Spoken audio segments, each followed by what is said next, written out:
Hi, I'm Natasha Williams from Quantum Change, and I'm a Master Life and Master Transformation Coach.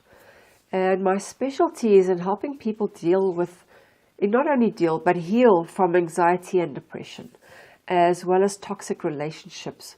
And I find that all these are very closely related because you won't be depressed in isolation. You might feel isolated from people that would cause the depression, so they are very closely linked.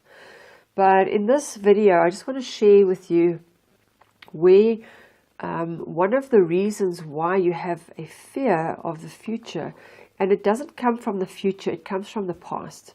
Because our brains are wired in such a way that we will project what happened in the past onto what's most likely to happen in the future.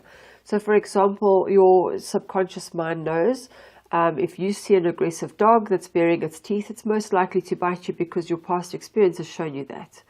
And so what causes anxiety is not feeling safe.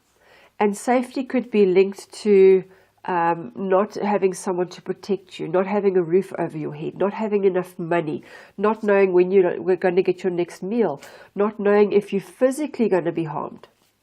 And that comes from a very, very deep sense of not feeling connected and feeling grounded and safe within your family structure where you first were born.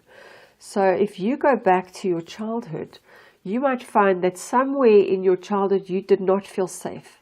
And it's possible that you have a sibling who does feel safe, but there's, like I said in the previous video, there's a predisposition towards the non-safety where some people don't have it, other people do. So the thing is, you've wired your brain to go into that go-to switch. So what causes that is a lack of a sense of belonging. That is every human being's absolute foundational need. Before food, before everything, we need love. We need to know that we are in a place where we are looked after. If you look in the wild, animals are carried by their parents, they're kept on their bodies, and for some reason the psychologists were telling people you must leave your children to cry at night, don't pick them up, put them in a pram. There's the separation, and the separation means that the child does not feel safe, does not feel that inherently somebody is going to be there if there is some sort of attack. And the problem is you can't fix your future. You don't know what's going to happen tomorrow. But what you can do is change the way that you feel about how your past happened.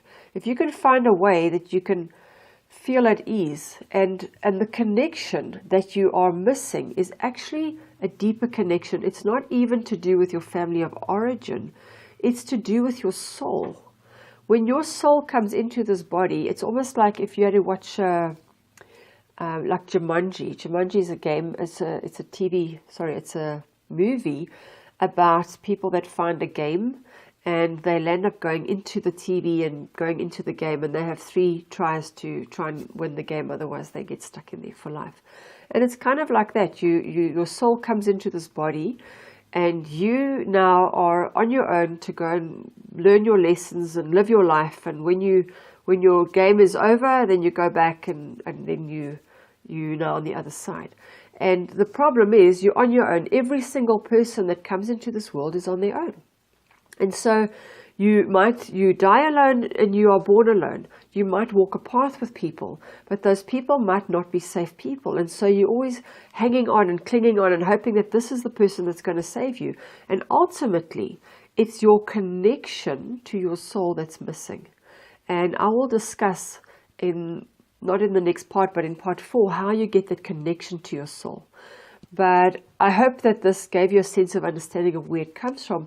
And we try and heal that, because when you connect to your soul, there is no need for fear, and there's no need for anxiety. If you like this video, please comment below, please share, please subscribe to my channel, and I will see you next week.